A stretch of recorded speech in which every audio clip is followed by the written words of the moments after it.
Hello everyone and welcome to We the People, a podcast dedicated to all things anime from the perspective of your favorite casual boy, Malcolm Hamilton. Welcome back to another episode of Senpai Suggests. Daniel's laptop finally gave out on him, so here we are filling in another gap. The gang will be back next week with our scheduled show review of Saga of Tanya the Evil, a show about an arrogant Japanese salesman who, in the moment of his sudden death, is sentenced to be reborn in an alternate universe similar to 1910s Europe, in an empire torn apart by countless wars with all nearby countries. The salesman is reborn as Second Lieutenant Tanya Degorochov of the Imperial Army, a 9-year-old soldier girl. Not a soldier boy, super soak that no. Anyway, in today's episode of Senpai Suggests, I'll be talking about an anime that I finished recently called Hunter x Hunter. Before we begin, I want to go on record and say that Hunter x Hunter is a top 10 shonen anime, and I will stand by that claim. I highly recommend the show to anyone, beginner to advanced, anime watchers alike. You don't need a lot of background in anything to be able to understand the show and get very invested in it like I did.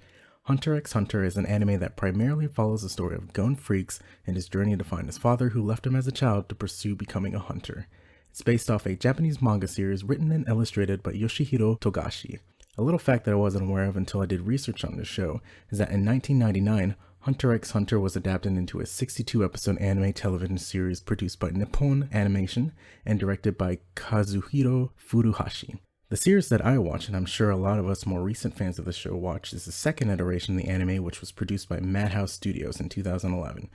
If you want to watch the full 148 episodes of this anime, you'll have to watch it on Crunchyroll. Hulu has a good chunk of the show, as well as the English dub version of the first season of the show, but it doesn't have all the episodes. I binged this show super hard and watched all 148 episodes in roughly a month and a half while working a full-time job and doing the other show reviews for this podcast. The show is that good. Now you may be asking, what is a hunter in the context of this show called Hunter x Hunter? Why is that the reason for Gon's dad, Jing, to leave Gon behind on Whale Island? A hunter is a licensed profession for those who specialize in, but are not limited to, fantastic pursuits such as locating rare and unidentified animal species, treasure hunting, surveying unexplored enclaves, or hunting down lawless individuals. If hunters existed in real life, you can bet your sweet ass I'd try to become one. I'd like to think I'd become more of a treasure hunter in that universe, but we'll never know. Unless, hit me up if y'all want to start a hunter association like the one in the show. From this point on, there will be spoilers about the series. I'll do my best not to go into details about the spoilers, but I can't do a solid review without dropping some of that spoiler sauce on this episode. You can break down the show into a couple of story arcs. It's not the official breakdown of it, but that's the way I like to think of it. The first arc of this show is the Hunter examination. It's a story arc similar to the tuning exams in Naruto. Here's where you get introduced to the other main characters of the series like Killua, Leorio, and Kurapika. You also get introduced to some of the more important supporting characters like Illumi, Hisoka, and the Hunter Association's chairman, Netaro. And then the second story arc of this show is what I would like to call rescuing Killua. And this story arc involves getting Killua back from his family of professional assassins after he has a sort of psychological breakdown during the Hunter examination, which caused him to kill another participant, which is a huge no-no in their bylaws, thereby disqualifying him from earning his hunter's license. The next story arc of the show is what I'd like to call the learning Nen process, and Nen in the context of this show is a key-like life energy used by its practicers to manifest parapsychological abilities.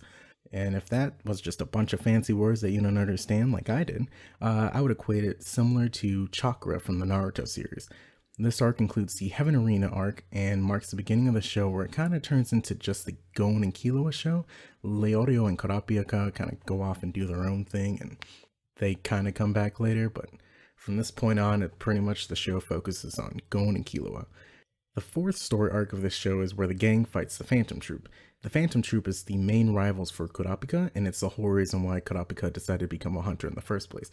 This is one of the arcs where it brings the entire gang back together, and it kind of explains what Kurapika was doing during his break. The fifth arc of the show focuses mainly around Greed Island, which is a game simulation created by Gon's father Gene and his friends, and it revolves around collecting one of each card in the game with a stay alive twist where if you die in the game, you die in real life.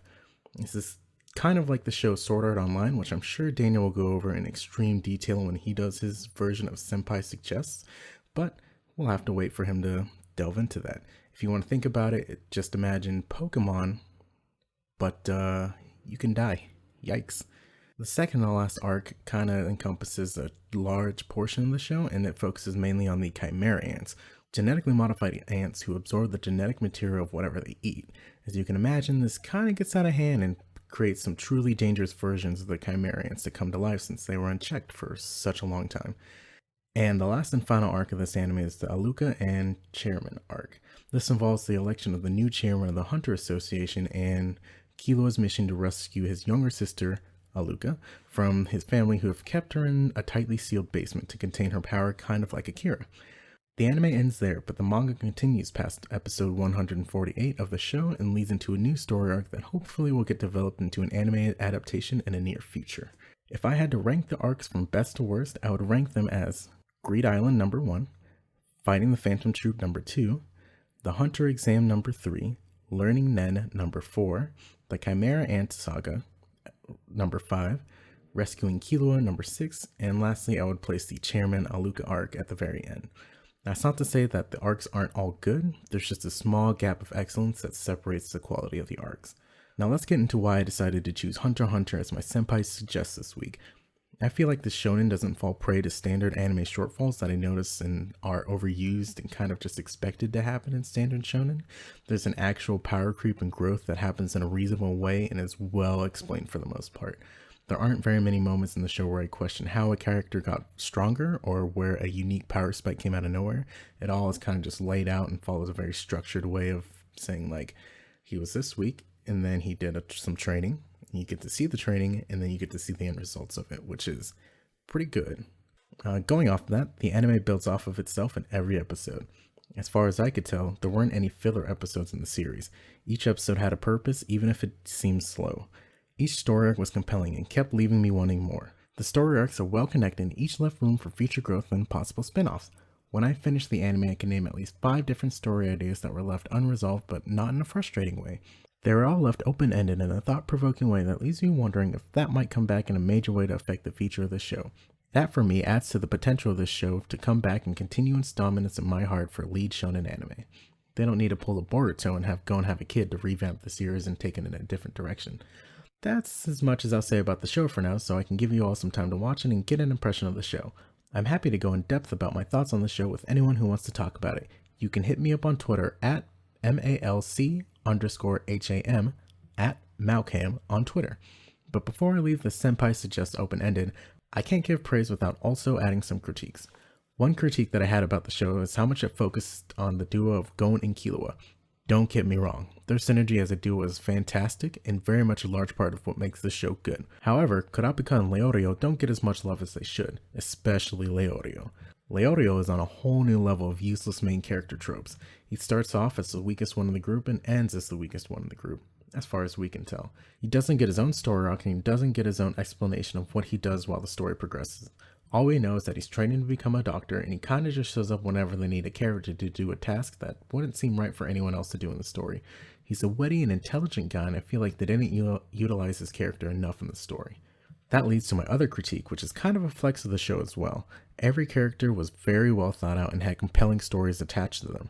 A lot of their backgrounds are explained only to the point where you understand the character at their base, but not fully as a person. There are parts of almost every B-list character in the show that I wish had their own bottle episode explaining their life. This anime would be infinitely longer if they were to do that, but there are so many characters that I want for the show to explore, and every time a new character is introduced, the same things happen. I think there are about 20 character lives that I want fleshed out of this show, but I know I'm not going to get them. You can take that as a positive or a negative, but I'm choosing for it to be a negative because I can see the potential in the show, and I just want that hole in my heart filled. I'm sure there are other things to critique about the show, but I really want you guys to get into the show yourself and develop your own thoughts and opinions on it. That's the main objective of why I don't throw in polarizing opinions in our show reviews. I love that you all listen to our show, and I appreciate that you all value our thoughts and opinions, but it's important that you develop your own feelings on the shows that we watch. We're just here to give you that good analysis of the shows and sprinkle in our feelings because that's what TV reviews do. Take that little bit of Malk wisdom and use it in all aspects of your life. It's great to hear others' opinions on matters to keep your mind open to other perspectives, but just because someone influential thinks a certain way about something doesn't make it the only opinion that's right. There's no such thing as a right opinion. Maybe in the future I'll talk about the Hunter x Hunter story arcs more in depth if that's something you all enjoyed watching. Let us know on social media. Speaking of social media, I'm going to take this time to extend that timer marker and humbly ask you guys for your help. Thank you all so much for listening to our podcast. Y'all are the OG fans and we will never forget y'all. Send us an email or a tweet letting us know you listen to the show so we can recognize you. It always feels nice knowing that actual people are listening and not just some Facebook AI trying to learn what anime and millennial humor is. And if y'all ever want to chat with us about anything we've discussed on previous episodes of the podcast, please reach out to us. We'd love to get more interaction and feedback going with our audience. In addition, if you can help spread the word by tweeting about our podcast using the hashtag WeebThePeople, all one word, that would be great. We'll give you a shout out at the end of our episodes. We currently don't pay for advertisements, so the only way we get our name out there is by word of mouth and posting anime and Texas Longhorn football memes.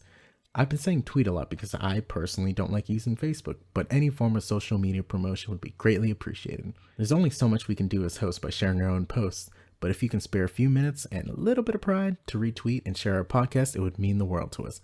We're proud weebs and you should be too. I'm Uncle Sam. Yeehaw. That's enough begging for now, so let's wrap the show up. We would like to thank Joakim Karud for the use of his music in our podcast. The intro is Dreams and the outro is Lowrider. Links to his contact info will be on our show notes below. If you enjoyed listening to us, please make sure to rate us on iTunes, Spotify, Google Play, and now YouTube, or wherever you listen to your podcasts. Check out our Weeb site at weebthepeople.com, all one word. Also make sure to follow our Twitter handle at weeb_the_people for future updates. And if you have any questions, either DM us on Twitter or email us at weebthepeoplepodcast@gmail.com. Thanks for listening. I'm your host, Malcolm. This has been Weeb the People, Senpai Suggests, and have a great evening.